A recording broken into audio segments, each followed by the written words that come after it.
This one here that we're gonna play is like stupid new. Alright? Just stupid new. We're just gonna play it because what the hell, why not, right? Right. You guys wanna hear a stupid ass new song, right? Yeah. Cool. It's a little different, but it's fun.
Hey! Yeah!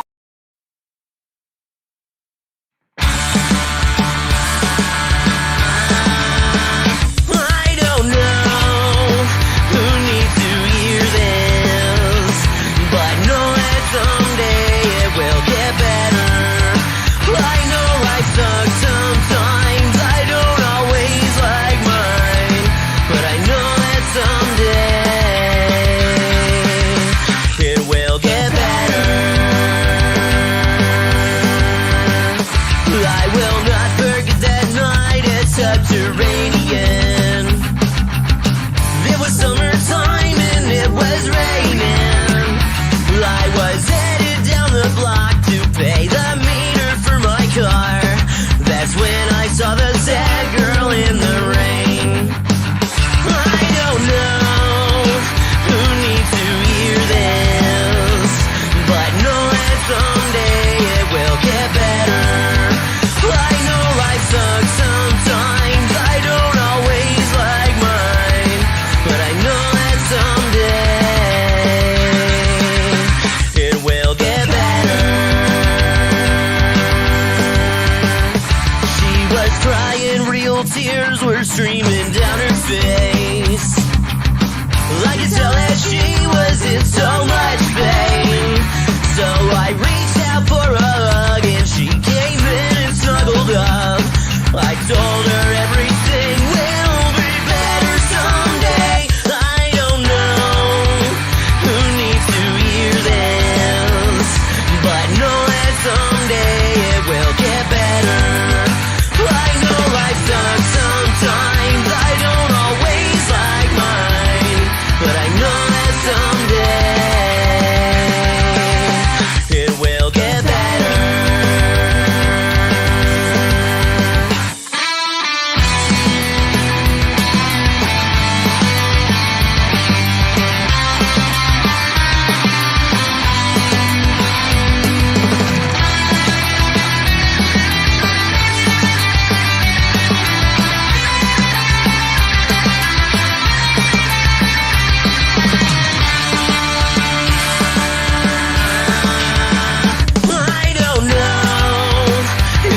Welcome, ladies and gentlemen, to the latest episode of I'm No Joe, your home for all things combat sports, and the place where every armchair quarterback can feel like Eddie Bravo.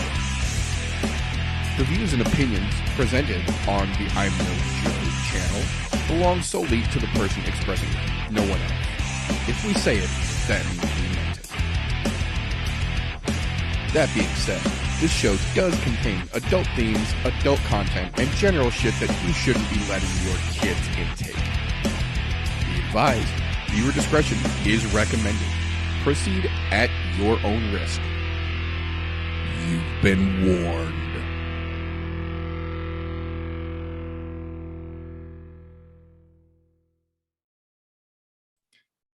Bing bong! Fuck you Thursday!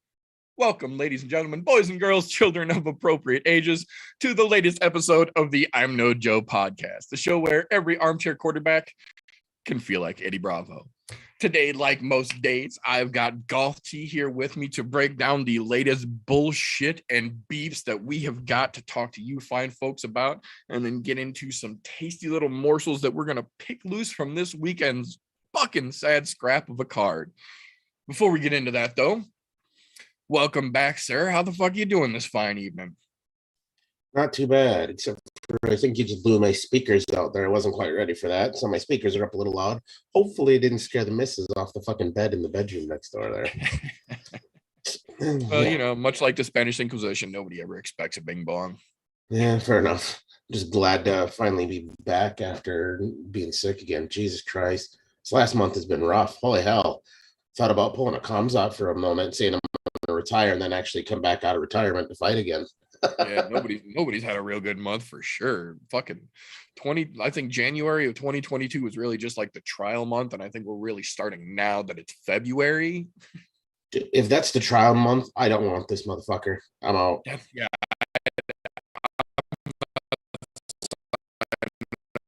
For recurring payments. In fact, you may as well just call me Mark Cuban on this deal, because this shark. No shit. Oh, so there was no major cards last weekend to speak of. There were 3 actual events, and I do want to give a very, very brief little recap because there was a few things that do need to be mentioned that happened last weekend. First and foremost, Ben Parrish. Like, look, I get it. Your parents are fucking mobsters. You're using that whole fucking mobster persona to try and make yourself look cool. But calling out the YouTube boxing clown for a charity match and then going out and getting your ass absolutely handed to you in 25 seconds by a nobody making his debut in Bellator who actually does do MMA, bad look, bro. Bad luck. Ben Parrish was getting way too much fucking hype, in my opinion, for playing that fucking My Family's Mobsters bullshit to begin with. But then to try and step out and try and play the I'm bigger than this organization, I'll bring charity to the table bullshit, and getting fucking mollywopped by a nobody making his fucking debut. Like, this is exactly why I hate how big these fucking YouTubers have gotten in the legitimate world of combat sports these days. And we'll get back to more of that later, I promise you. But for a dude named Dwayne Johnson to talk all that shit and try and fake rock your way through a match, that dude went out and got fucking rocked. Like, that dude legitimately, again, talked so much shit during the run-up, during the press leading into that match, and then just got his ass thoroughly fucking handed to him in light work. Are you saying he hit rock bottom? Oh, I would say he got run over by a Brahma bull. He's not smelling when anybody's cooking for a while. His fucking nose broke. Oh man, but that was like the fucking theme of the evening almost for that fucking Bellator card, because Saad Awad, who I have personally had literally dozens of fucking interactions with on Instagram because of both of our shit talking. Again, go figure, talked a bunch of shit, went into the match and got laid the absolute fuck out. He got head kicked into next week. Like, he'll be on somebody's highlight reel this coming week, I promise you. I will say, two genuine surprises of the evening, and they came fairly fucking close to each other. First and foremost, where the fuck was that Enrique Barzola when he was signed to the UFC? That dude came out a completely different person 8 months removed from the UFC. Like, this wasn't all just something he picked up out of spite when the UFC let him go. Like, this seemed to me like, for whatever reason, even during his tenure, he was still gun shy in the UFC, because the Enrique Barzola that came out for fucking Bellator last weekend was on a mission to collect heads. Absolutely fucking impressive. If he's trying to get himself back into the UFC, that's a damn good way to do it. Give fucking Bellator a couple more of those. Hunter will be calling you. Mick Maynard will remember who you are real quick. I'm pretty confident. The other one, ironically enough, another where the fuck was that when you were in the UFC moment? Sabah Hamasi gained his fucking MMA notoriety for being on The Ultimate Fighter and making a fairly decent fucking showing of himself, and then kind of shit in the bed once they gave him the UFC contract anyway. Comes over to Bellator and has turned into a fucking world breaker over here. Granted, it's against Bellator guys, and there is something to be said about that. But at the same time, if he's this confident and this capable against the guys in Bellator when there is no pressure, why couldn't these two pull the trigger in the UFC where it would have gotten them exactly what they're after? I don't know if both of these guys had a situation where the bright lights just dazzled them too fucking much, and the step back to Bellator let them recoup and like regroup who they actually are and start showing again. But God damn it, these two are both absolutely headed to get a fucking UFC re-sign very fucking quickly if they keep the path that they are on. Genuinely impressed by both of those gentlemen last weekend. Standouts of the card, in my opinion.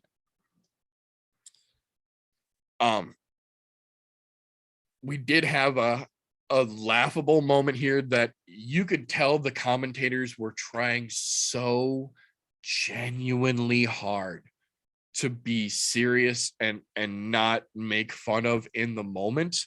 But we had an issue of Aiden Lee becoming the Aljamain Sterling of Bellator last weekend. He got and I will say, they did show from probably 7 different fucking angles the slow motion replay of the exchange that led to his eye getting scraped to the side by the tip of the middle finger. And it showed there was never like a fucking DC moment where he was knuckle deep in the eye socket. It literally was just an exterior graze, kind of stretched the eye a little bit, and then it was good. But Aiden Lee literally started doing the flop and fucking wailing and holding his eye and tried to ignore the doctor. Took the whole 5 minutes that Beltran gave him, was still saying that he couldn't see, that his eye was broken, that there was something wrong, that this is ridiculous, that how can they let this stand, that they should be taking points, what's going on here? And so Beltran says, okay, your 5 minutes are up. Can you continue or not? Yes or no? To which Aiden Lee immediately is like, oh, my eye, there's something, he poked me in the eye, what's going on here? So Beltran says, okay, you won't tell me that you can continue. I am only to assume that you can no longer continue. The match has officially been called on account of injury. Being as how we are halfway through the 3rd round, this now goes to the judge's decision. But immediately he acted super butthurt when Beltran called the fucking fight. You could tell there was obviously some bullshit afoot. To his credit, Beltran did everything he could, gave him the entirety of the 5 minutes, literally until they sounded the bell and gave him the fucking audible notice that the time has expired, time to either proceed with the fight or call it.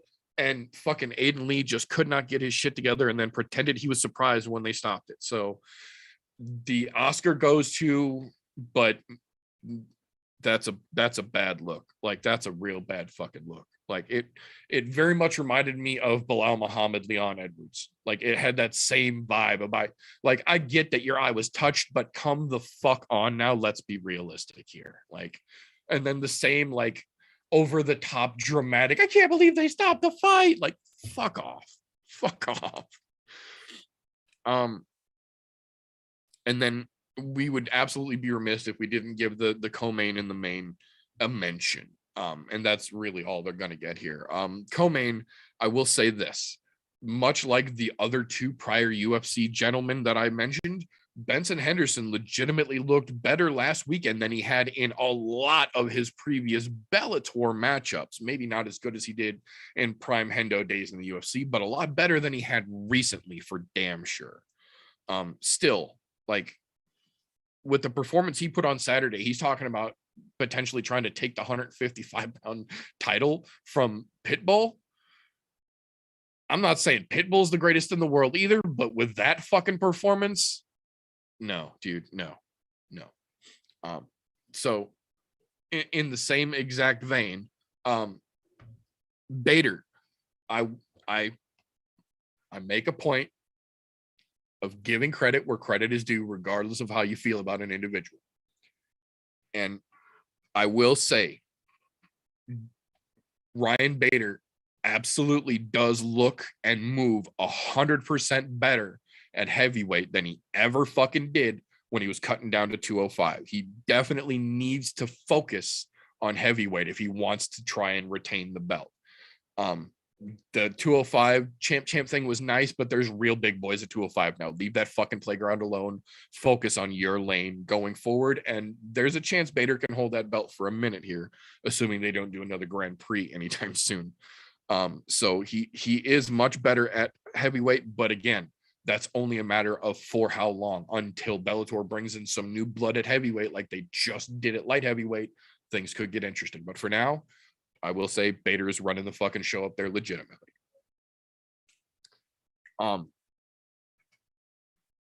Two other things real quick here. One, there was a BKFC event this weekend, and it was pretty fucking meh. Overall, pretty meh. None of the fights were necessarily spectacular. There were a couple of decent finishes, but there always is in bare knuckle. But the main event, Caleb Harris looked like shit. The problem is Alvin Brito looked like shit as well. So Caleb looking more like shit made Brito look that much better when he was standing with his fucking hands down at his hips, staring at him in the center of the fucking ring. So, like, not the worst match in the world, far from the greatest, but that is where you're setting the standard for your belt in that division. That's a big oof. The other thing that I got to mention real quick here before we get into some news, Eagle FC sucks. I watched the whole fucking Eagle FC event. I watched the whole BKFC. I watched the whole Bellator. I watched basically every combat sport that happens. I've got it on a screen somewhere. I've got multiple screens around me here. Golf, you seem like I have no stranger to having multiple different broadcasts going at the same time and trying to keep up with all of them. So I watched all of this shit, and it fucking sucks, man. Eagle FC is basically a steroid puffed version, metaphorically, of the Contender Series. Like, there's no reason whatsoever Gabriel Chekhov and fucking Rashad should have ever been matched up. And the fact that they were proud to call that a win and a reason to come out of retirement says a lot.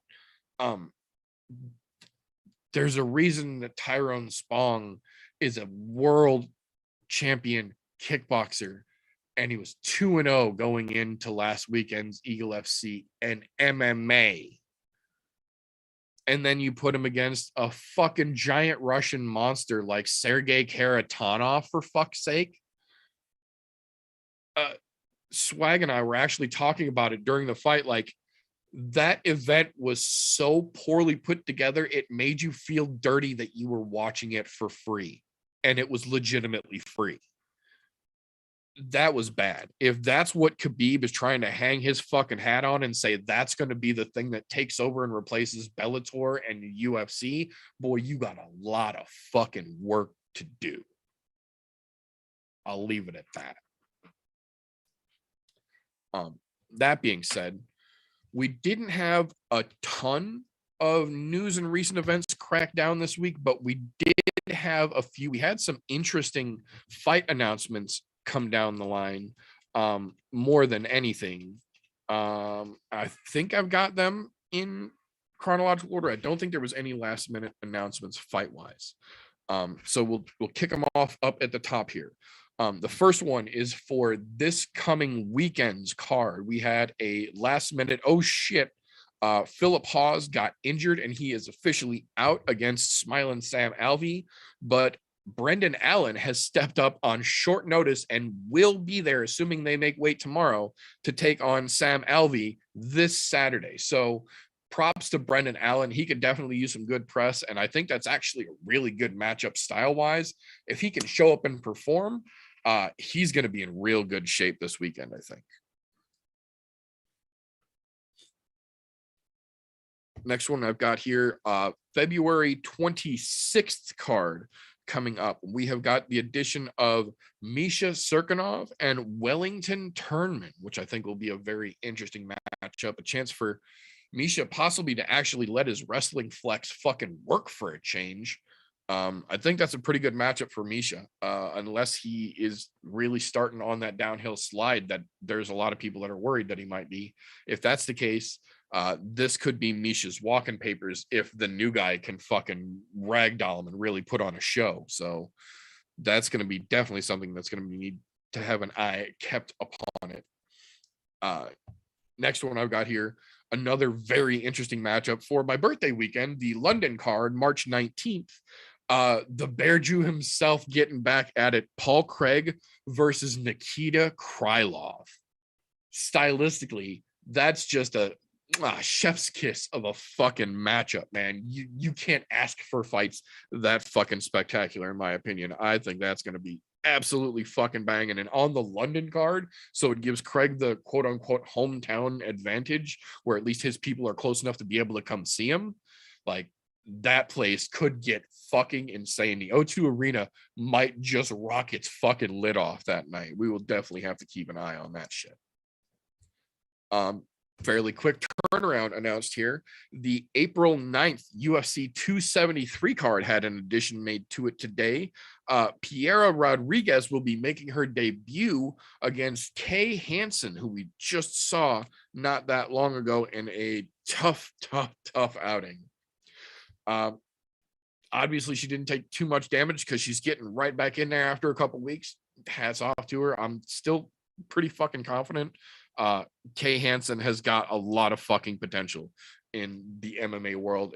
It might just be one of those situations where she's got to get her feet underneath her, got to figure out where she's going to focus, get her shit on point, and then she's good to go. But I think there's a bright future ahead for that young lady. May 21st card had an interesting addition to it here. Felipe Colares stepping in to take on Ben Jr. himself, Chase Hooper. The Eminem kid getting back in action. Hopefully he has done some fucking boxing training. It will do him well, but we will see. And as if that wasn't interesting enough to lure you into that May 21st card, we got one of the most fun announcements I think we had all week that Golfy and I were actually talking about last night.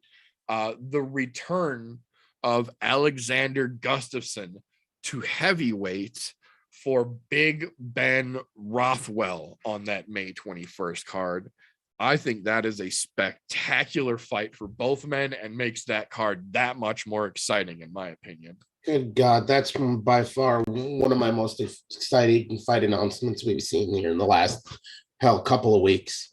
Just because it makes sense age-wise, where they're at in their career, and just knowing that both of them will go to war with each other because they're both known to go to war. So I'm just saying that ought to be an interesting matchup. Yeah, I like it.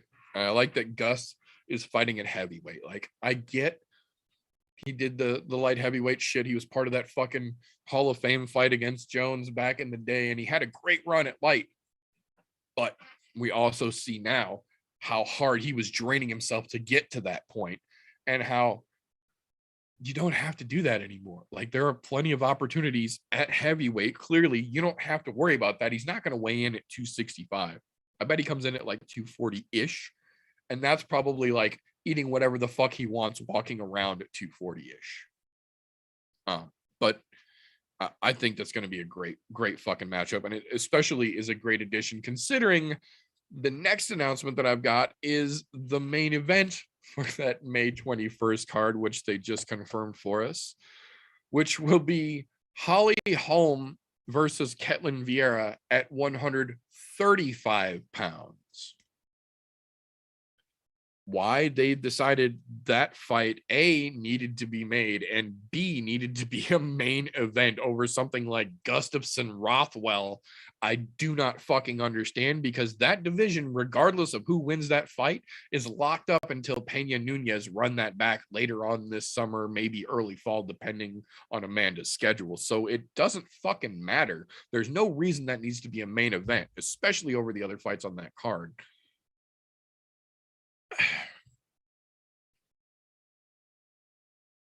I don't get it. Sometimes I don't understand. Like, I get making the fight, making it a main event. They're trying to give Holly Holm another reason to get another title shot. That's why. Basically, yeah, they're setting Holly up to be the next contender for whoever fucking wins between Amanda and Juliana too. It's so infuriating being a UFC fan sometimes. It really is. But from there, we have got some interesting not fight announcement, but fight related news to go over real quick. The first one, I'm gonna band-aid and just rip it off and get it out of the fucking way.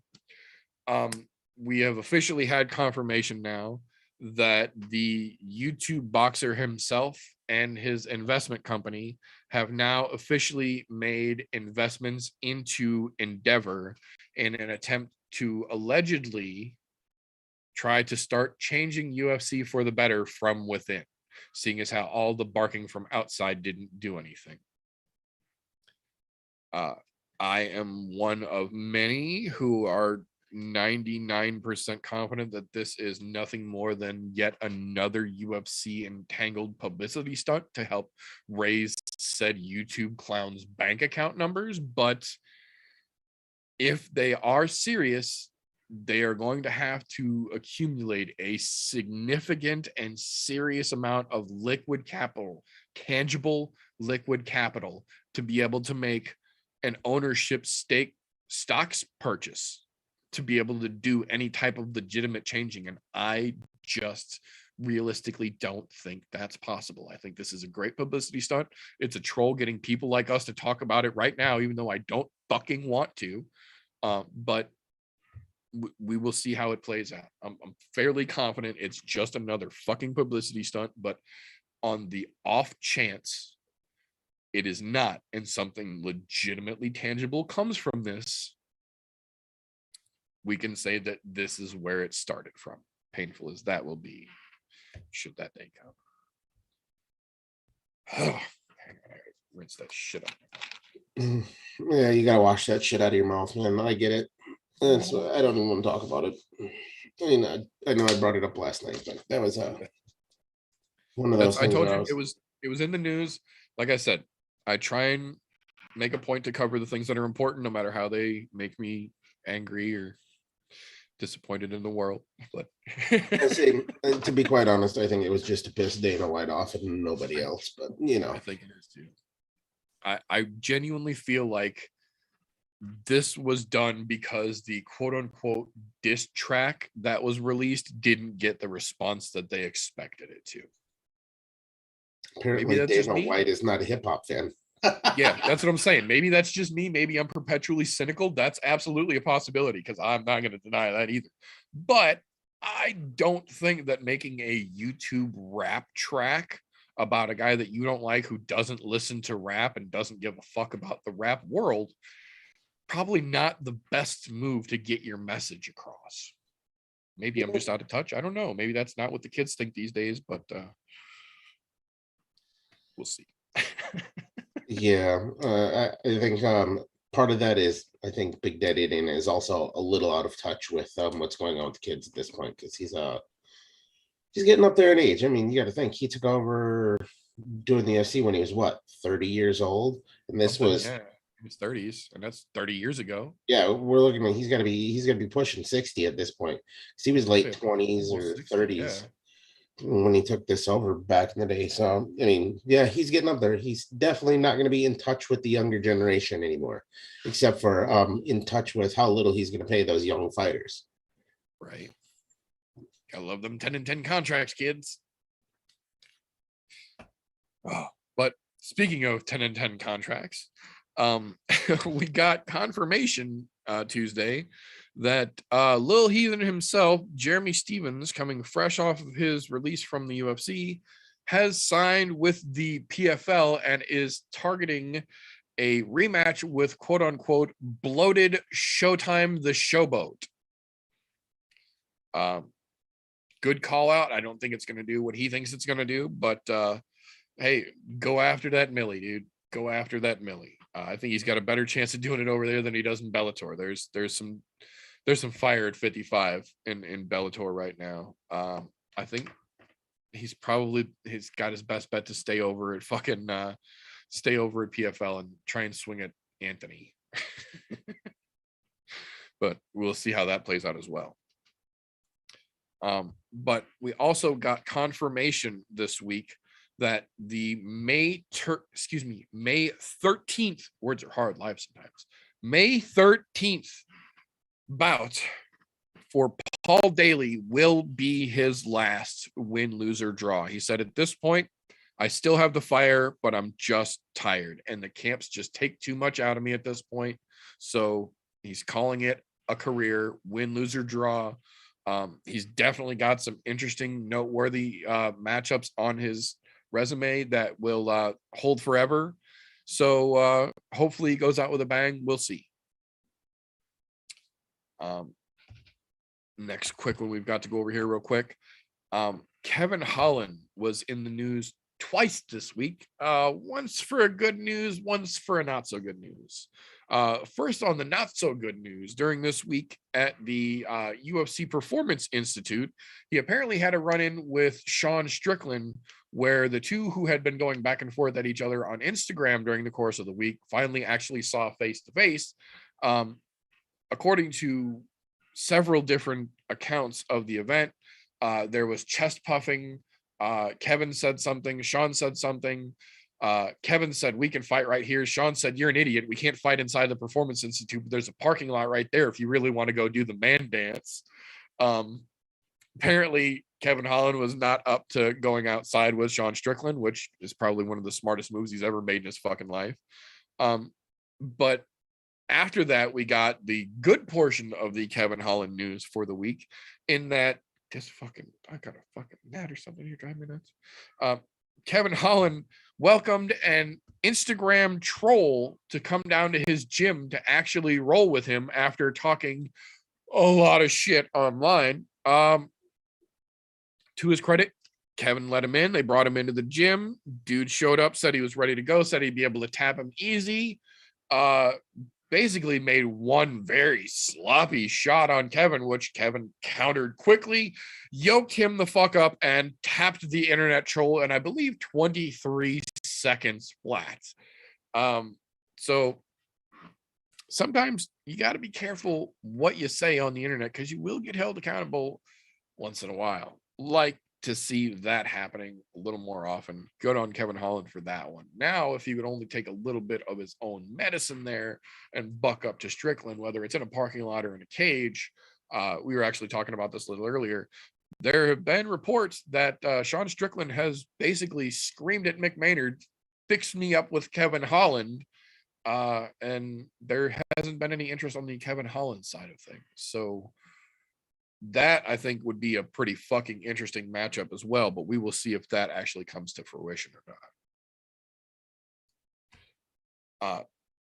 Speaking of things not likely to come to fruition, though, that'll bring me to the next piece of news I want to go over here real quick. We got a laughable announcement from Borrachinha this week. Paulo Costa himself came out and said that he has one fight left on his UFC contract and that the only fight he is interested in whatsoever is Marvin Vettori at 185 pounds. And if the UFC is not willing to offer him Marvin Vettori at 185 pounds, they may as well just release him from his contract because he will not accept any other fight. Safe to say we may have seen the last of Paulo Costa, and I don't think anyone will be sad about it. No, and even though I didn't like the guy, the dude had potential to be a long mainstay in the UFC, but man, did he really screw the pooch on that. Like there was a lot of potential for him to be around for a long time and stay at the relative top of the division because he's not a bad fighter. He just had a bad fucking, what's the way to put it? He didn't have the drive. Right. He was gifted with fucking the talent and fucking body, but he just didn't have the drive to do it. And so, to be honest, if he's gone, he's gone. Fuck him. I agree. Am I sad to see him go? No, but do I know what potential was there for other fights? Yes. So yeah, that part of it's a bummer, but at the same time, don't want that kind of trash. If you don't want to fight, get the fuck out. I agree. And then I think you the chose the most life. sad part. Oh, go ahead. As I say, you chose the fucking life. If you don't like where it's led you now, that's your own fault because you didn't put in the work. I agree completely. Like I was saying, I think the saddest part about it for me is that not only did he still legitimately have potential, if he could get his shit together and get back to 85 like we had seen him numerous times, there's still plenty of great fights for him at middleweight. But even if he didn't want to do that, we saw him make 205, and I guarantee you right now, Mick Maynard would beat his dick raw in a heartbeat if Costa said, okay, find me a 205 fight. They couldn't get the contract printed fast enough for somebody to fight Paulo Costa at 205 after we saw him make 205 against Vettori when it was supposed to be 85. Well, yeah, the dude looks like admitted that he was going to stay there, dude. He looks like he should be at 205. Like he's a big muscle-bound cocksucker. The fuck he was doing at 185 in the first place, I'll never know. But hey, when he first came in, he was making it regularly without issue, and then all of a sudden, it was like once he got his ass whipped by fucking Izzy, he lost all of his drive. Izzy broke him, man. Izzy broke him for sure. Yep. Oh, and that's the thing is that if he can get his shit together, he can still go back to 85. He's not getting another shot at Izzy anytime soon, but he can still go play at 85. And if he doesn't want to, you don't fucking have to. There's plenty of people at 205 that I guarantee they would fucking jump at the chance to take that fight too, because we saw that he's even cutting to make 205. But you've got options, dude. You've got a lot of options. Or you could be a fucking idiot and demand something that everyone knows you're never going to get and shelf yourself. Yeah. Which is fucking stupid. And he had a legitimate chance of getting back to Izzy had he put in the work. If he put the work in, absolutely. The key to that is he didn't do anything spectacular to get to Izzy though either. Correct. Like he really got jumped. Yeah.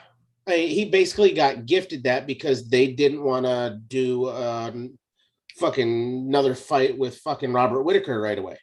So they kind of gifted it to him while Robert Whittaker was shelved, basically. And now instead you get Whittaker again, which I'm okay with because Whittaker has put together enough of a winning streak to deserve that shot again. So, sure.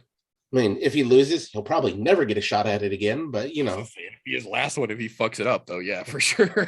I mean, this is what 3 or 4 now? 3? Yeah, this will be the third time at him, and if he doesn't get it done, that's it. And if he does get it done, that's an immediate rematch for Izzy, guaranteed. Oh, for sure. At this point, yeah. After all the shit talking and all the back and forth, and yeah, no. After all the Izzy's not the good guy you guys think he is talk, no, they'll immediately book that bitch again. Yeah. Oh, but speaking of controversial, the last one that I've got here for the news and recent events segment for this evening, words that I bet tasted so bitter to have to say out loud that I just it made my black little heart giggle when I read it, because I saw in my head the situation playing out, at least how I imagined it. When interviewed this afternoon, DC came out and said that at this point, since Francis is going to be out for at least 9 to 10 months getting surgery on his knee, and we know that since Dana was willing to make an interim title when Francis was literally just out for 2 months celebrating his win and said that he would be ready the next month, that they're gonna throw another interim back out in the waters fairly quickly, that the best thing that the UFC can do is to put John Jones against Stipe Miocic for the next interim title fight while they wait for Francis. Well, I don't fucking agree. Not only is that a genuinely good idea, that had to be one of the hardest things for Daniel Cormier to say out loud willingly at this point after everything. Yeah, I'm sure it was hard for him, and it probably tasted terrible coming out of his mouth, but I still think he's dead fucking wrong. John Jones does not deserve an interim title shot at all. He's been on the shelf for fucking, what, a year and a half now, 2 years? Almost 2 full years. Yeah, he's been out long enough that they've dude had to needs at least 3 fights. Rankings. He needs at least 3 fights at heavyweight before he gets a title shot. Do I know in my heart that that's going to happen? Fuck no, that'll never happen, because they want to get their cash cow in there while they have the chance. But I think it's fucking stupid, and I pray to God that they don't. Give another one of those heavyweights to a fucking interim title shot. I mean, fuck, even put Cyril back in there for fuck's sakes. That's what I was gonna say. The way that I see it, if they're gonna do another interim, the only thing that really makes any kind of sense, at least to me, would be Stipe versus Cyril. Because Cyril proved that the only person in that division better than him right now, or at least at that point, was Francis Ngannou. Stipe is obviously the next challenger for that belt. So if they're going to put an interim together, it makes sense to me at least, to take the former interim and the former title holder and let them fight for the next interim. But then again, that's, as we like to say, that's applying logic to a UFC problem. So it probably won't happen that way. Yeah, that never works out that way, ever. At least not in anybody's favor anyways. Exactly. But that is what I've got. Do you have anything over there that I might have missed, Golf T? No, that about covered everything that I thought of this week. All right. There really wasn't anything that outside of the Gustafson Big Ben fight that really excited me in the news this week. I mean, there's some really dumb shit that happened, but I mean, other than that, I mean, nothing exciting. Although I hate to kick this because I really don't want to talk about it, but I still keep having these weird sense of how much is YouTube fame going to start impacting the UFC as a whole? Because it seems like it's starting to move in that direction to where, is it going to impact it negatively or positively? No, I'm not specifically saying one person or another, but there is a lot of that, a lot of those people that should not be dealing with the combat sports world now dealing with the combat sports world. And it's starting to encroach onto this, which is a fucking problem, in my own opinion. I get it. You have great ideas. Like, pay the fighters more. Yes, we've been saying that for fucking years. Right. Give the fighters health care long term. Yes, we've been saying that for fucking years. There are a few organizations out there that have now implemented that stuff, but the UFC is not one of them. So I mean, do I think they're gonna make any headway? No, not a bit, unless they buy out more than 50% of the company. Because they have to have a majority hold in order to be able to say, yeah, fuck you, we get the final veto on this. So unless somebody's pooling some money together, I don't think that's gonna happen. Because what did how much did they pay for this when it last sold? It was like $4 billion or some shit. 4.5 billion, I think. Yeah, 4 Yeah. billion. And none of those YouTubers got enough equity to fucking buy up half the shares on this. Yeah, no, that's what we were talking about last night a little bit. Like, unless they're going to be able to pull up billions with a B, multiple billions with a B, you're just yapping to the dudes who legitimately have billions in this already and aren't going to give a fuck what your opinion is. Exactly. And I don't see this changing anytime soon until Dana White kicks the bucket. And I say until Dana White kicks the bucket because that's the only thing that's going to allow any change to happen in the UFC. Yeah. Oh, he's going to Don King the UFC as long as they fucking let him. Absolutely. Yep. And they're not letting him go anywhere because, look, I'll say it. The dude's a fantastic fucking promoter as far as making the brand, making sure people enjoy the brand, that type of thing. As far as fucking the fighters, he's grade A #1 hooker for fucking the fighters, man. He'll screw every one of them. Yep. Great for the brand, though. Yeah, no, absolutely. If you ask, you can go grab someone off the street randomly and be like, hey, do you know who Chatri is? Be like, is that a singer? Who the fuck is that? No, he owns ONE FC, the largest combat sports organization in Asia. Be like, same thing. Be like, do you know who Scott Coker is? The average person will not have a fucking clue. You ask 99% of the random strangers walking through a mall, hey, do you know who Dana White is? Oh, that's the UFC guy. Yep. Everybody knows Dana, for better or worse. Tells you the dude knows how to brand and he knows how to sell. That's it. So, but he does it at the terror of his own fighters, because right, at the cost of his own fucking inventory, literally. Well, I guess when your stable's big enough like theirs is, fuck it. If you lose if there's a couple lame horses, you fucking put them out the pasture. That's the way he looks at it. Find a couple new ones. Yeah, exactly. Yep. Exactly. We can always buy a new racehorse. Right. Well, so at this point, we were hoping that the young gunner was going to make it, but I think he might be stuck in a snowstorm or something here. So unfortunately, we are still yet to be able to have our first 2022 edition of The Pit. But fret not, because we have a backup plan.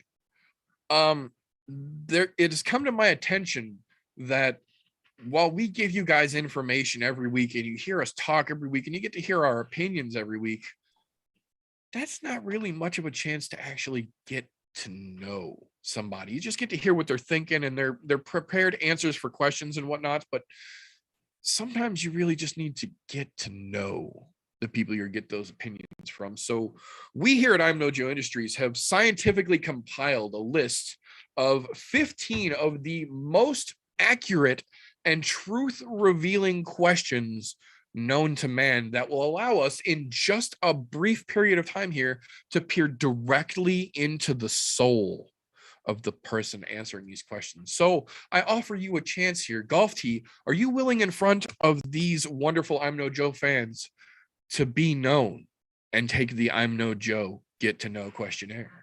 I'll gladly do that. However, I do need to know, who the fuck has time to prepare fucking answers? What the fuck are you talking about? The kid. He prepares no, in but advance, which is why we don't see him for that long. right. No, this is the point where the folks would be seeing the terrifyingly intense gift to let them know that this is where we would be entering the pit. But fret not, because this evening we are instead taking the I'm No Joe get to know questionnaire, so they get the sweet new gift for that instead. So, Golf Tee, we have 15 scientifically devised questions here. The first one I present to you. What is the best sandwich? The best sandwich? Fuck, that's a toughie, because Depends on your definition of sandwich. Are we talking pulled pork sandwiches? Or are you talking like 2 slices of white bread sandwiches? Your definition. If you were going to say, I'm going to make a sandwich, the sandwich that you picture in your head, what is that sandwich? My go-to sandwich, I like Cajun turkey breast, mayo, tomato, lettuce, and usually either a Havarti or provolone cheese. Simple sandwich. Throw some chips on the side of your choosing, little hot sauce with it, and you're good. That's a damn good answer. That's a damn good answer. I absolutely agree. That's a damn good sandwich. Okay. So number 2. What is the one fight that you watched and now wish that you didn't? That's easy. Chris Weidman, Anderson Silva fight where Anderson Silva broke his leg. I really wish I didn't see that. Because to watch one of my idols, as far as fighters are concerned, and a genuinely nice person to boot, Right. have that happen to him was absolutely terrible. But at the same time, I had talked to Chris Weidman, but still wish I would never have seen that fight. I can definitely understand that. I can definitely understand that as well. All right. Number 3. What is the scariest animal? Scariest animal? A goddamn horse. Look, horses are not domesticated. Contrary to what popular belief is, they're still a wild fucking animal. Yes, they can be broken to where you can go out and fuck with them, but no, I ain't trusting a horse. I've seen the damage that a horse kick will do to somebody. I used to work in a fucking hospital, for Christ's sakes. Horses are fucking dangerous. You can put a snake in front of me and fucking beat that shit don't bother me. Fucking horse. I'm kind of hands off with horses. They look cool from afar. They look good in westerns. Man, no, not for me. As someone who has both been thrown off of and kicked by a horse, I can absolutely say that's a damn good answer. Yeah, horses are dangerous as shit. All right. Big muscle Number bound 4. cocksuckers. Number 4, this one's important. Sambo or Brazilian Jiu-Jitsu? BJJ all fucking day, because that's something you can do till the day you die. Sambo includes strikes, and you can't do that till the day you die. BJJ, you look at go all the way back to the Gracies. Fucking that dude did that shit till the day he died, up into his 90s. Just saying. Yeah. BJJ, it's like a lifelong sport. It's kind of like playing golf. It's something that's low impact that you can do for the rest of your life. Right. Yeah, absolutely. Absolutely.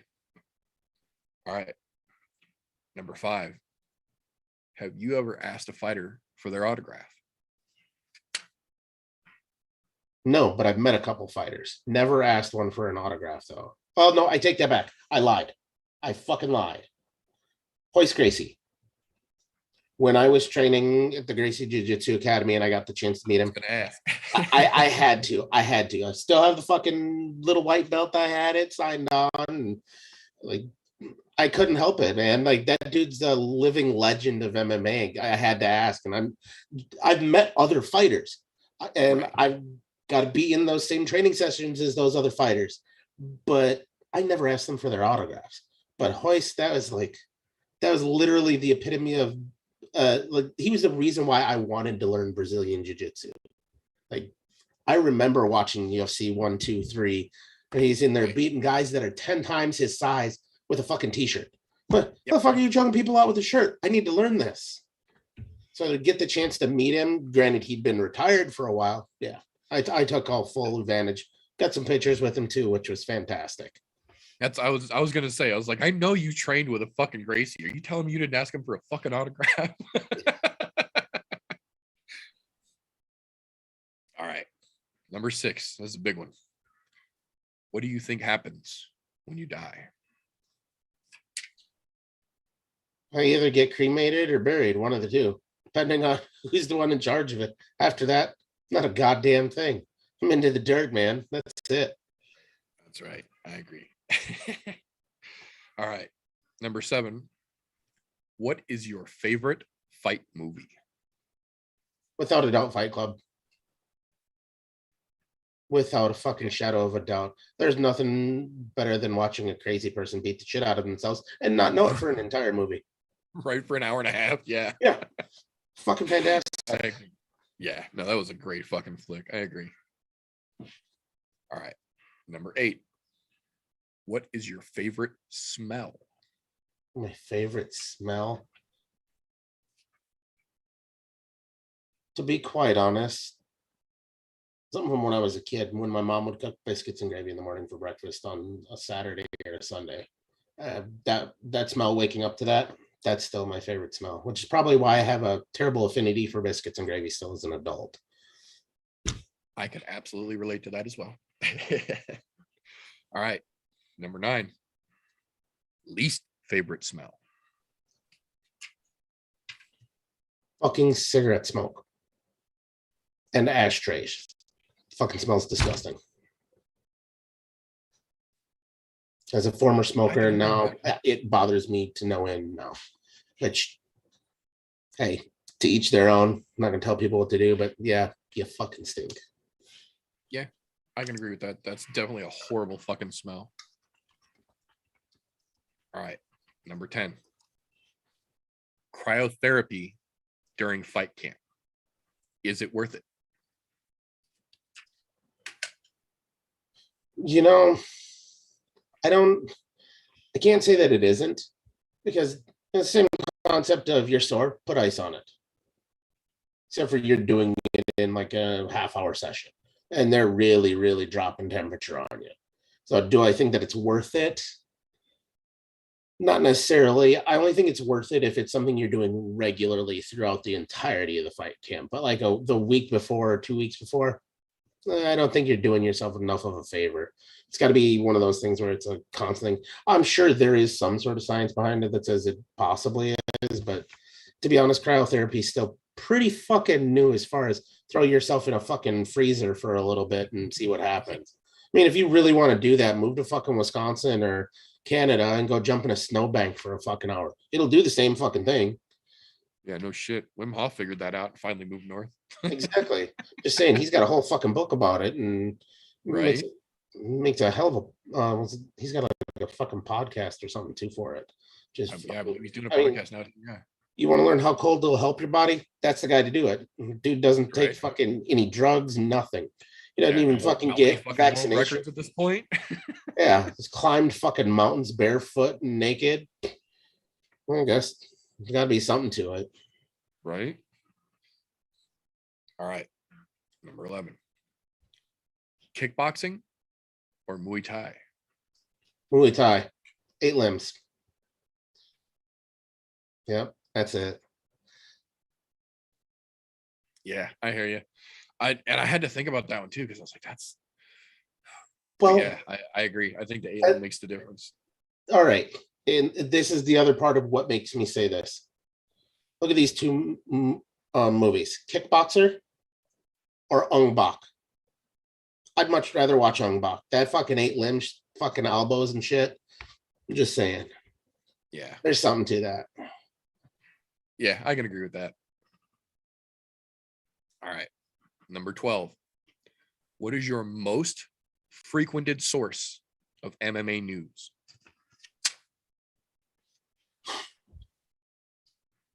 That's a tough one because I can't pick one definitively. But if I was, I like MMA Junkie. Those guys are usually pretty fucking on point with everything. Yeah, John. There's so many other great fucking outlets for MMA news too, though. But MMA Junkie, those guys have been on point. I mean, they started as just a little small set of nobodies, kind of thing about it, kind of like the Tap Out guys way back in the day. Basically started out of a fucking van, and now they're fucking huge major media outlet as far as MMA is concerned. Yep. Well, not to mention John from MMA Junkie does commentary for like 5 or 6 different small-time organizations now. He was on the commentary crew for Eagle FC even. Yep. And what a great thing for those guys, because their foots are way deep inside the MMA doors now, which is fucking great because you get a lot of shit out of there where you don't get it out of the other fucking other places that are out there. And don't get me wrong, those other places still put out some other shit that MMA Junkie doesn't get, but it's all about what insiders you're knowing, you know? Yeah, I absolutely agree. You got to think, when's the last time you saw an MMA press conference and John Morgan wasn't asking questions? Exactly. It's been a while. I'll give you that for sure. I can tell you the one I'm not going to, the fucking schmo. Fuck that guy. Yeah, no doubt. No doubt. All right. This one's a bit of a brain tickler. You get one song to listen to for the rest of your life. What is it?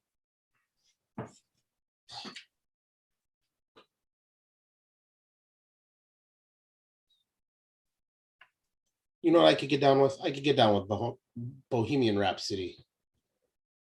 Little Queen. Good choice. It's got a little bit of everything. You got that little bit of everything, and then it goes into the rock, and so you kind of get a little gamut of everything. I could get down with that for the rest of my life. Keep you from getting burned out too easily. Yeah, that's a good answer. Not to mention, it fucking rips. Yeah, absolutely. All right. Number 14. What number am I thinking of? 15. No. No, worth a shot. Number 15. See, told you. Question. Describe the rest of your life in 5 words.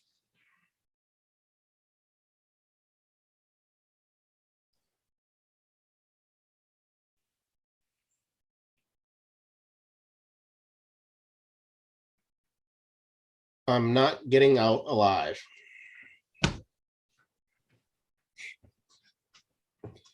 That works. That works. Golf tee. You are known. For those watching, you'll get that sweet get to know you gift once again, just to let you know.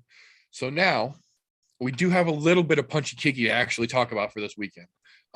Quick little honorable mention, I guess would be the best way. Tomorrow night, 9 p.m. Eastern, LFA 123 is going down. Dan Argueta from the last 2 seasons ago now of Ultimate Fighter. There are several notable names on this card trying to make their way through LFA up into Bellator and the PFL and the UFC.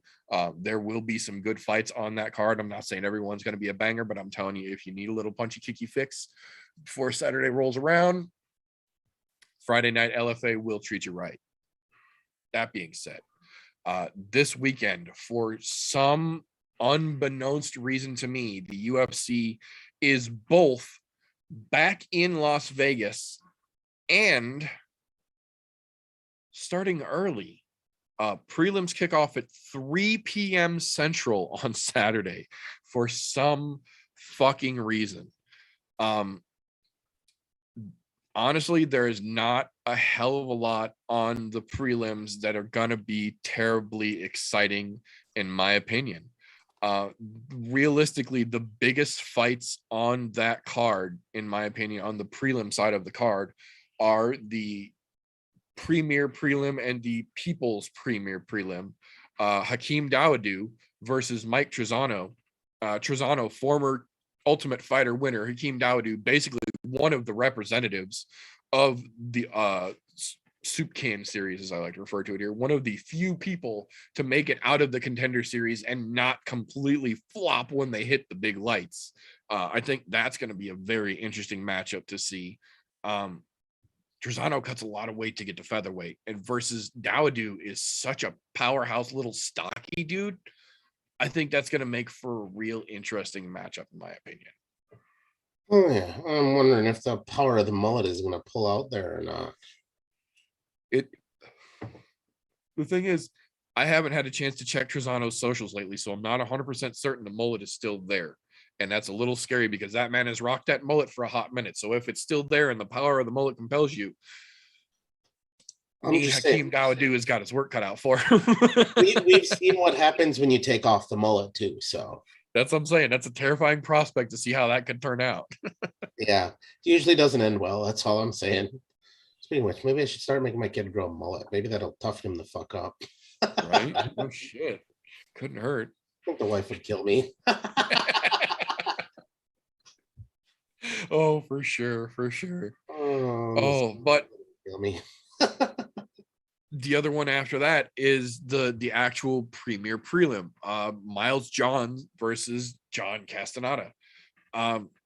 Both fairly young into their UFC runs. We've seen Miles Johns a little bit more than Castaneda. Both of them are little tiny 135-pound fucking powerhouses, man. And when the 135-pound dudes get in there and get after it, it's generally never boring because the little guys are almost all allergic to boring fights. They all break out in punches. So this is one of those that if that Trezano Dawoodu fight somehow manages to flounder, you got hyped up little fucking Mountain Dew cranked 35-pounders coming right after him to warm you up before the main card gets there.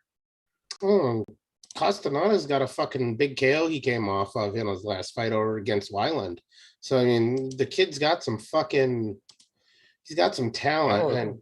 Power 35 is big. Yeah.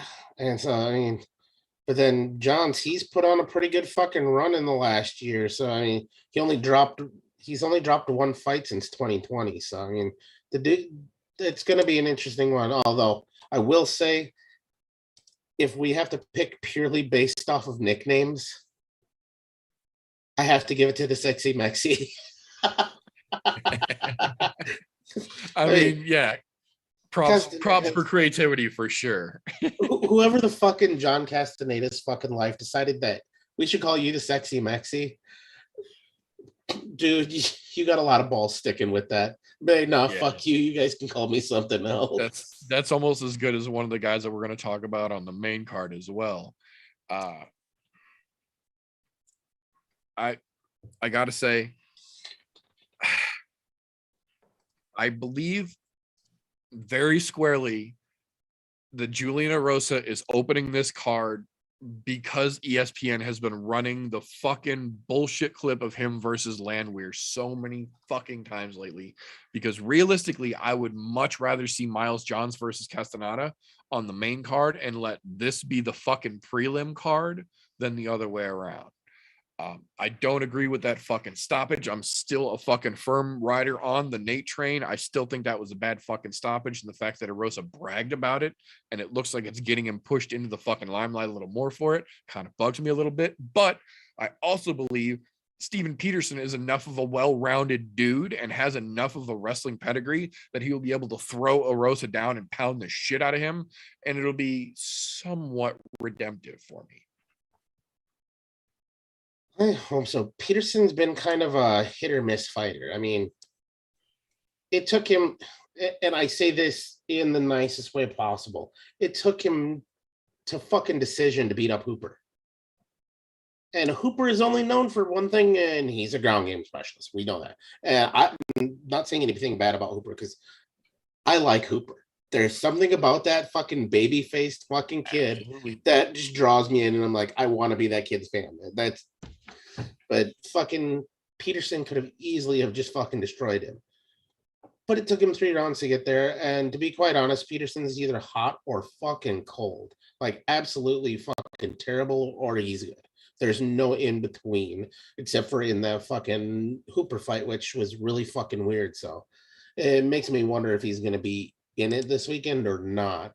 And Julian Erosa, I don't fucking like the dude at all. There's something about maybe it's his nickname being fucking Juicy J. Every time I think of that, I think of fucking what the hell was that terrible show on MTV with those stupid fucking kids? You sound like one of those cocksuckers. It was the fucking Jersey Shore pieces of shit. Dude, go jump in front of a fucking train. There's something about that dude that I just don't fucking like, and I don't know what it is. I can understand that. Well, and the other thing you got to think of is that Peterson might have decisioned it against Hooper, but he also spent more than half that fight on the ground controlling Hooper on the ground, which not a lot of people have been able to pull off. Whereas Erosa is also absolutely known to be hot and cold, inconsistent, all fucking get out. So it's going to be interesting to see who can have their shit together, who's got their poop in a group when it comes down to Saturday night opening the main card. Oh, yeah. But the fun thing after that is that once that bullshit is over, we get what was originally supposed to be the Ultimate Fighter finale in Trayshawn Gore versus Brian Pooh Bear Battle. Talk about nicknames. I fucking love his nickname, Pooh Bear. I love that he has leaned into that. He's like a fucking Pooh Bear. And yeah, he goes from I'm Brian to when it's fight time, I'm Pooh Bear. But it's not the nice Pooh Bear you're hoping it is. No, it is not. And honestly, I was kind of excited to see this matchup. This is one of the most exciting potential matchups during that season of Ultimate Fighter for me. So the fact that we're getting it now, that we've seen battle his way through and prove himself as the definitive winner. Gore was a hell of a fucking wrestler, and that was one of the keys that Battle used to get himself through. So to see the two of them get after it, man, Dude, I'm excited at that possibility. I think that's going to be fucking fireworks start to fucking finish. to be honest, this fight is probably the most exciting fight on the entire card for me, outside of getting to watch crazy ass Strickland later. But Right. I was so excited when I saw that they actually made this fight. Because one, Trayshawn ended up having to pull out because he ended up injured. Because for some odd reason, everybody on that season of The Ultimate Fighter was fucking injured the whole goddamn time. Which I was so bummed when they didn't get this as the finale. But hats off to Brian Battle. He kept his head in the game, did what he needed to do. Won his fucking contract, and he's already made a statement in the UFC, won his first fight in the UFC. And now we finally get what was supposed to be that headline fight for who gets the fucking contract. Now, do I know which way this is going to go? No, because we haven't seen Trayshawn since, because he's been rehabbing that fucking injury, which I'm glad he's rehabbed it, because the dude, not only because he wrestled, but man, was he a heavy-handed cocksucker in that fucking... Yeah, he throws leather, man. Yeah, and he throws with bad intentions when he's thrown. What's funny is these two guys, they're like outside of the octagon. If anybody watched the Ultimate Fighter series, they're two of the nicest motherfuckers you will ever see. Yep, like Trayshawn Gore is just this southern fucking, I just want to be your friend, but if it's time for us to fight, no. Well, the friendship's still there, but I'll pick you up after I knock you out. That kind of thing. And Brian Battle's that same kind of way, which is fucking awesome. So there's not going to be any bad blood here. It's just going to be two guys that know, hey, we've got a job to do, and we're going to try to kill each other. It's going to be fucking great. And then when they're done, they'll probably hug it out and call it a fucking That's what I was day. gonna say. They're most likely gonna hug and then go get a beer as soon as the fucking fight is over, because that's the type of dude that both of those fucking guys are. These are two of the dudes that you want to show people, like, this is why so many of us love MMA, because dudes like this make this their life. Well, This is the kind of people that embody that sport for me. not to mention, this is one of the few times where I wish we got actual legitimate weigh-ins and stare-downs before a fucking fight night card, because I would love to see these two guys at a fucking stare-down with each other, because to be honest, it would be fucking great. I'm sure it would be fucking fantastic. Yeah, I agree. The rinky-dink one they're going to do tomorrow from the fucking Apex, it'll be neat, but it's not going to be what it should have been if we actually had gotten them to do a proper legit face-off like they were going to be able to. So Oh yeah, because I'm like, those two are going to be friendly all the way up until the second the fucking cage door until closes. that cage closes. Yep. And you'll see, Their you'll names see are the red. light switch flip on the both of them once it happens. I'm telling you, if anybody's, if you're going to pay attention to any fight on the card outside of the main event, this is the one to keep your fucking eyes on, because there could be some really cool fireworks, and you're going to see something great at the end of it, no matter what the outcome is. Yep, absolutely. And to be quite honest, I like Brian Battle a lot, but I really kind of hope Trayshawn gets his shit together and kind of beats him, just so that way he can have his foot in the door too. Because the dude fucking worked his ass off. Yeah, I'm real curious. And I think if that happens, I think if Trayshawn can show what he was showing in Ultimate Fighter against Battle in the UFC, they're both locked in. Like, they're like, Battle is here to stay regardless because he won. Unless something really bad happens, Battle's here to stay. But this could be Trayshawn's key to securing his place in what should have been the original spot. He'll be locked in for damn sure if he can get this one off. It's the most exciting fucking fight on the entire card outside of the main event. I completely agree with you there. I completely agree. So from there, we move to Mr. Last Minute himself, Brendan Allen versus Smiling Sam Alvi.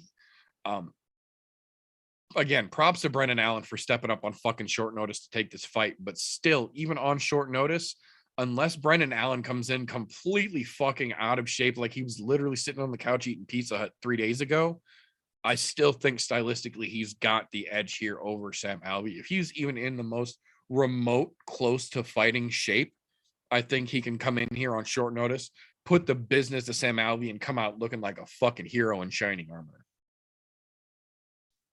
As a person, I like Sam Alvi. Great fucking nice guy. But fuck, why is he still in the UFC? I'm still trying to figure that out. I mean, he's had That his... dude, he should be leading a charity somewhere. He should be the head of a charity somewhere, smiling his way, getting giant checks to help fucking build schools or something. You know what I mean? Well, yeah, because the dude's been getting his shit kicked in for the last, 2.5, 3 years. We haven't seen him pull off a victory. The dude, please let him out of his contract, UFC. Like, the dude's a legitimately nice guy. I don't want to see the dude fucking dead and hunched over on the side of a road somewhere because you guys let him get beat up too much. I mean, I get it. The will of a fighter still wants to fight, but at the same time, you told fucking Chuck Liddell to stop fighting, so he wouldn't end up as a fucking twisted piece of metal hanging off an overpass. Do the same for fucking Sam. The dude's put his fucking skin in the game here for the UFC. It's time for them to let him go. I mean, then again, they might not love him because I guess they generally follow the moniker, if you love them, let them go type thing. Or if you hate them, let them go. They don't generally care about those guys in the middle. So maybe Sam's fucked and he's going to keep getting beat up as just a piece of fucking meat to throw out on the table when there's a lackluster fight night. Right. Well, he is good for that. That's for damn sure. Whenever there's a prelim spot needs filling, Smiling Sam's always happy to oblige. So, but moving on from there, honestly, the Rachmanov Harris fight doesn't hold a whole lot of interest for me. That's going to be wrestle fucking decision snooze fest. Honestly, the co-main event, Soriano versus Maximov, doesn't hold a hell of a lot of interest for me either. That's basically two 85-pounders who were trying to slug their way into relevancy, and neither one of them really have the chin or the power or the technique to do it. I think it's going to be a short slugfest and then a gassed out decision coming from that one. Yeah. Well, fucking not a fight. Neither one of those two hold any fucking, like, to be honest, they should have gave the battle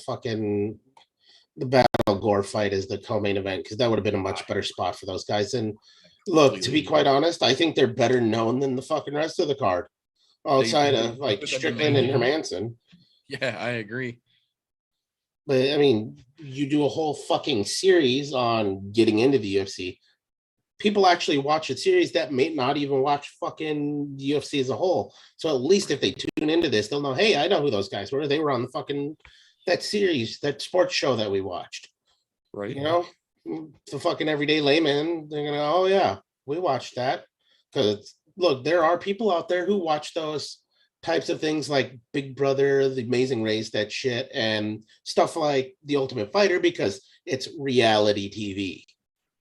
That's why Misha's on Celebrity Big Brother right now. Oh yeah, Literally. that's right. I fucking spaced that too. Yeah, so I'm just saying, should have put it in the co-main event for that reason, because you would have had more eyes. There should be more eyes on that fight than this fucking Maximov Soriano fight. No offense to those guys, but they don't. Yeah, you know, best of luck to both of them as well. Absolutely. It's not like I have ill will towards either one of them, but come on, man. Are you really trying to tell me that those two are going to carry this fucking card as co-main eventers? No. And why wouldn't you put that fucking, of all of the middleweight bouts you could put there, why not put your Ultimate Fighter in the co-main event spot? Right? Give him the shine that he wasn't able to get because of injury during the show. Exactly. I'm just saying, your guy who wins the Ultimate Fighter is sitting down in the middle of the fucking main card when he should be at the co-main spot. And these guys that you signed that didn't come through the Ultimate Fighter are getting a co-main spot. What the fuck? That's all I'm saying. I agree. The good part about that, though, is that the fucking main event. Oh my goodness. If you have not been paying attention somehow, we have got Jack the Joker Hermanson versus Sean Strickland for the main event coming up this weekend. Both men coming in off a win, both men trying to secure themselves up in the upper echelon of the division here. Man, I gotta say, I love Jack Hermanson. I think he's a fucking great fighter. I think he's very well-rounded, but I don't know if he is realistically ready to match crazy for crazy with Sean Strickland. And crazy is not always going to win, but it sure as fuck gives you an edge.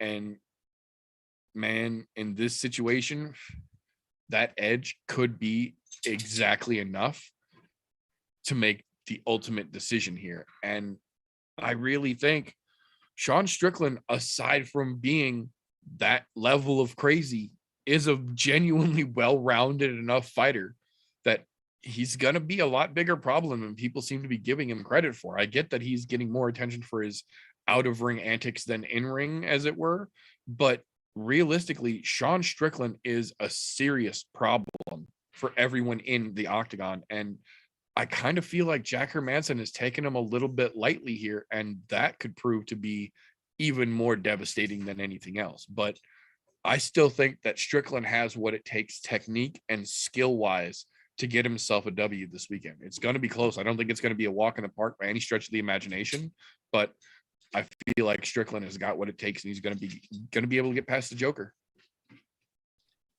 This fight's actually exciting to me, to be honest. I think they're pretty well matched up, and I say pretty well because the only thing where I can see one side is more lopsided than the other. Hermanson's got a better ground game and takedown, but other than that, they're pretty well matched up across the board. However, Hermanson tends to load up on his punches a lot more than Strickland. If you watch any of Strickland's fight, he doesn't load up on anything. They kind of come out of there like Rock'em Sock'em Robot style, where it just kind of pink, pink, pink, pink, pink, pink. It doesn't look like he's putting much on him, but the sheer amount of volume and accuracy he has is what hurts a lot of people. And I mean, we haven't seen Strickland lose since 2018, whereas Hermanson, on the other hand, he's been a win-lose fighter for the last couple of years, where he'll win one, lose one, win one, lose one. Not that that's a bad thing. I mean, it is if you're trying to get to the belt, but the fights he's losing are always the close fights. And where Strickland, he's been knocking people out. He's only gone to decision once in recent memory. That was his fight where he's going, come on, Jack. 30 seconds, Jack. I'm going to give you a chance to win. Without that fight and his in-ring antics and that, I don't think people would know who Strickland is. Because without those sound bites, with a dead fucking UFC Apex Center and nobody in it to make noise, you wouldn't hear him saying that shit. Because if there was crowds when that fight would have happened, that would have never came to fruition. Nobody would have ever heard it. Nobody would have realized how crazy he really was until they started doing fucking post-fight interviews going, yeah, I'd probably be cooking meth in a fucking trailer or in prison if I wasn't in the UFC, you know? I mean, the dude is crazy, but he is a legitimately good fighter. There's a very high fight IQ from everything that I've seen out of him. And he's done nothing but progressively get better since his last loss, which was in 2018, I think. So 3 years and some change ago. I mean, the Joker's got a tall fucking order if he's going to do anything against fucking Strickland. And I will say this is one fight where Strickland has not really said anything bad about Hermanson. He hasn't said anything Not a bad word about that I've Hermanson. seen. No, like a lot of the fights Strickland gets in, he's usually generally got something bad to say about the other person. He hasn't said one fucking bad thing about Hermanson. And the same turnaround for Hermanson about Strickland. There's a lot of mutual respect between these two. So we got to see a really good fight. And you know damn well if Hermanson does not put any pressure or doesn't swing enough, Strickland is going to call him out during the middle of the fight because the motherfucker is going to want a bonus. And we might get another, come on, Jack. Come on, Jack. Right. I'm not going to lie. I'm kind of hoping that does happen because I would laugh my ass off just to hear it happen. Yeah. But I'm here for it. I think the only way that Jack Hermanson actually gets this done is if he takes it to the ground. Because to be honest, I think he does have a better ground game than Sean Strickland. However, good luck getting him to the ground because Strickland's takedown defense is pretty fucking good. I mean, if I remember correctly, when I looked last, they said his takedown defense was like 85% or some shit like that. So it was up there. Yeah, if you can get him there, you might have a chance. The problem is, good luck fucking getting him there because he's not a slouch when it comes to defense anywhere, really. Yeah, so definitely most exciting fight on the card. And that, like I said, that Brian Battle and fucking Trayshawn Gore fight is right behind it. Like those two fights alone make this card worth watching. Yep, I agree completely. And that being said, that is all we've got fight-wise for this particular episode of the I'm No Joe podcast. So I do want to thank Golf Team once again for making it here with us this evening. If you do appreciate what we do here on the I'm No Joe podcast, we are live on YouTube every Thursday night, 9:30-ish Central Time. I'm No Joe. It's youtube.com/I'm No Joe. If you don't want to watch these mugs, I don't blame you. You can wait a week. The week after it airs live on YouTube, it is available in all audio format through your podcast consumption platform of choice. Anchor.fm/I'm No Joe gets you there. We are on all the socials if you want to get a hold of us, Facebook, Instagram, everything at I'm No Joe. If you want to help out around here, the best way to do it, patreon.com/I'm No Joe helps us do what we do, gives you access to the behind the scenes footage, the unaired and the literal unairable footage that we've got that we just can't show anywhere else. But if you do like what we're doing, give us a thumbs up, make sure you're subscribed so you don't miss an episode. If you don't like what we're doing, first off, what the fuck are you doing still here this deep into a podcast? Give us the thumbs down and fuck off. We're not going to dispute it. That being said, we're going to call it all for this particular episode of the show. Thank you again for tuning in. We do appreciate you. And remember, boys and girls, don't let ignorance stop you. You can root for anything. Unless it was Johnny Knoxville winning the Royal Rumble, apparently.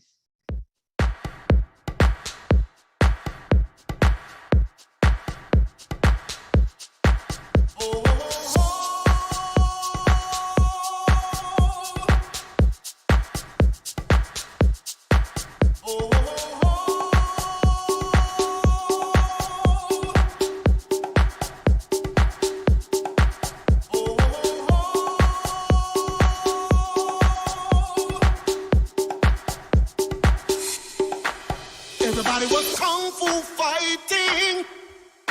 Those kids were fast as lightning. In fact, it was a little bit frightening. How do I say goodbye?